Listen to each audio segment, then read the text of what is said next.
Hey guys, Dayln here, and welcome to the first episode of the RuneScape God Lore videos.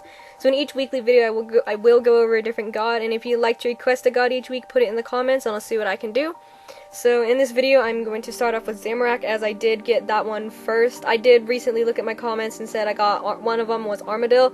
Most likely if I don't get a whole bunch of comments or something for a different god, I probably will do Armadillo next week. So let's just get started. So Zamorak is the god of chaos, power, and destruction. He is also often misconceptualized as the god of evil as well. But his actions and religion are not all evil. He is ruthless, yes, but not necessarily evil. Saradominists especially consider him to be an evil god. Many reasoning behind this are because he is the god of chaos, and he simply uses that to achieve his goals. However, he does not do these deeds simply for the sake of it like some people believe. So his origins stem from the Fernaske region, with Ixthlarian, the Menethite god of the dead, led them into Gielinor to fight against the Zarosians. Zamorak was the most powerful Majorat at the time, and remained so until he eventually ascended to godhood later, I think in the Third Age, I believe. The Majorat successfully stopped Zaros' campaign to conquer the desert region, and Zaros decided to recruit them, promising more warfare, which they did agree to, and they left Ixthlarian. Zamorak himself only cared for battle and power, and he earned the title the Scourge during the desert campaign. Some of his priorities, proof of his priorities, occur when Ankara built a temple for him, but Zamorak rejected it, stating he'd prefer to have a weapon instead. He also brought a number of races to join Zaros' army, such as the Dragon Riders, Vampires, Demons, and the Majorat who followed him. Because of his deeds in war and his recruiting, he eventually rose through the ranks to become one of Zaros' most trusted generals, a decision which I believe Zaros probably regrets today. So perhaps one of the most well-known moments in his history is the Betrayal of Zaros. This is really what eventually achieved him godhood. It really started when he started planning this with his allies, Hazel and Ankara, Zamorgol, Vigora, Draken, and Thamaron.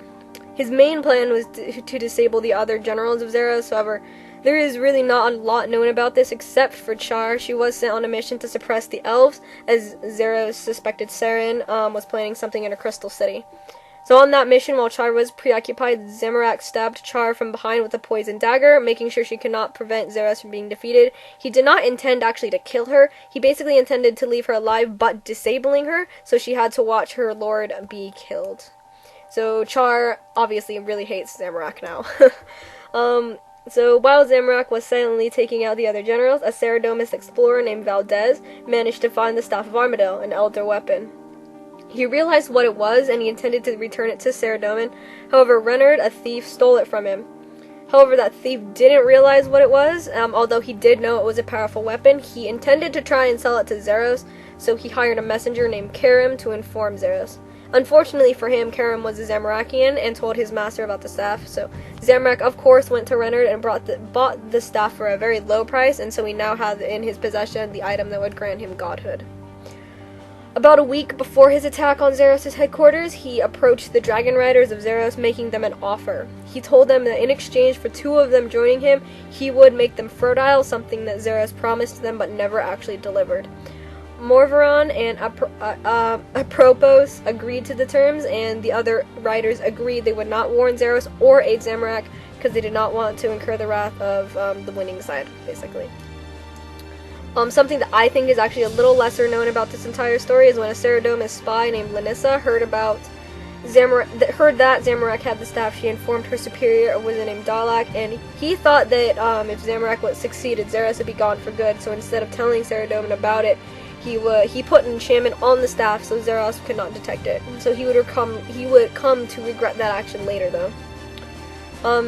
Zamorak wanted to use more Elder artifacts, so he sent Perjor to search for the Elder Kiln, hopefully so Zamorak could acquire an army of rock creatures and perhaps even the Tokar themselves. Unfortunately, Perjor was killed, which meant Zamorak could not use it. Zamorak also somehow obtained the Stone of Jash, but how he obtained it and what role it played is still currently unknown. So now it came time for Zamorak to execute his plan. He made sure his enemies were preoccupied elsewhere, and he assaulted Zaros' castle.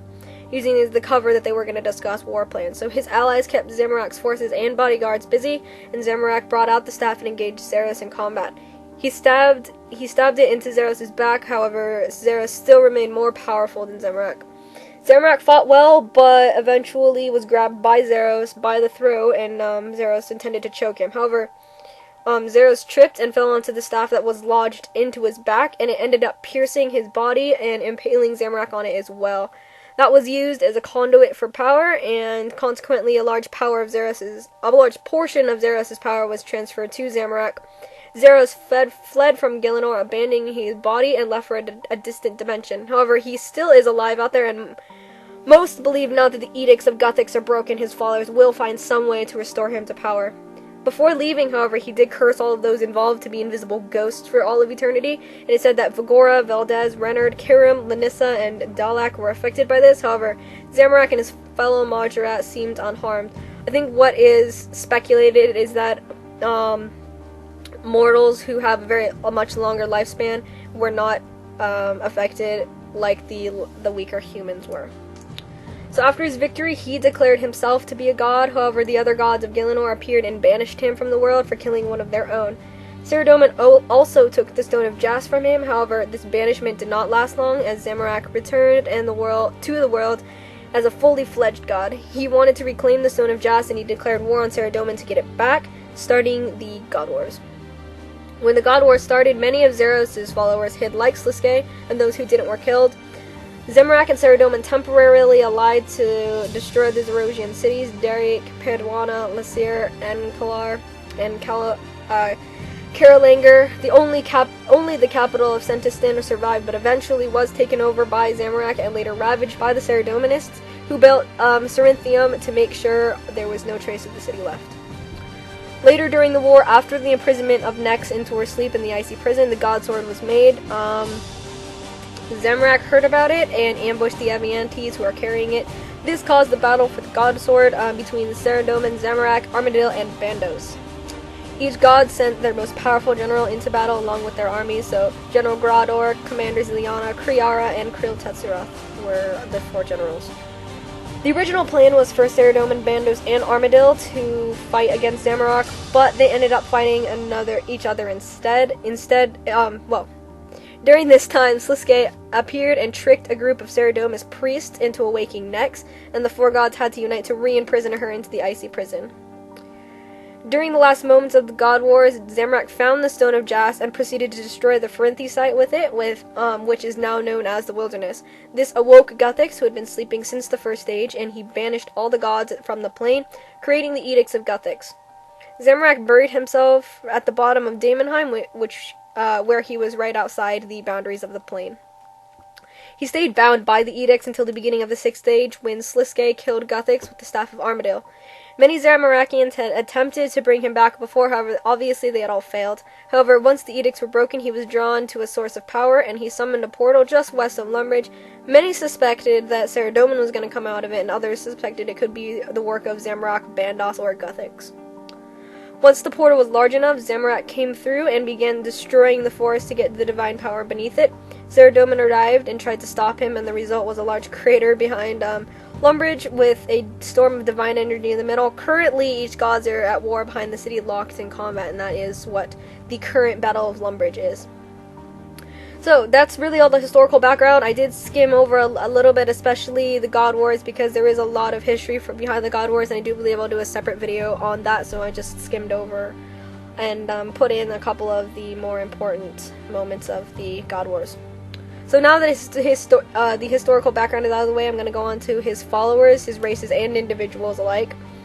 He was followed by the monks of Zamorak, Chaos Dwarfs, Dark Wizards and Witches, the Dagonhai, the Kinshira, which are also known as the Black Knights, the Werewolves, Demons, some of the Majorat, Chaos Dwarfs, Dark Gnomes, a tribe of Goblins, Necromancers, the Zamorakian Order of Patadermis, and the Order of Red Wizards. And then there are also some other lesser races that also follow him as well.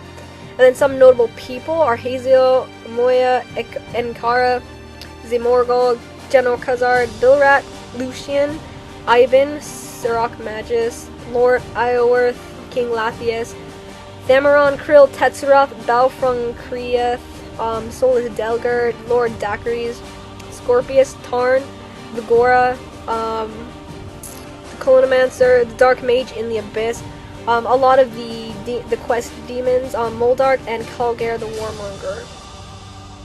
So Zamorak's actual religion was, I believe, actually quite simple. He simply wants chaos to reign supreme.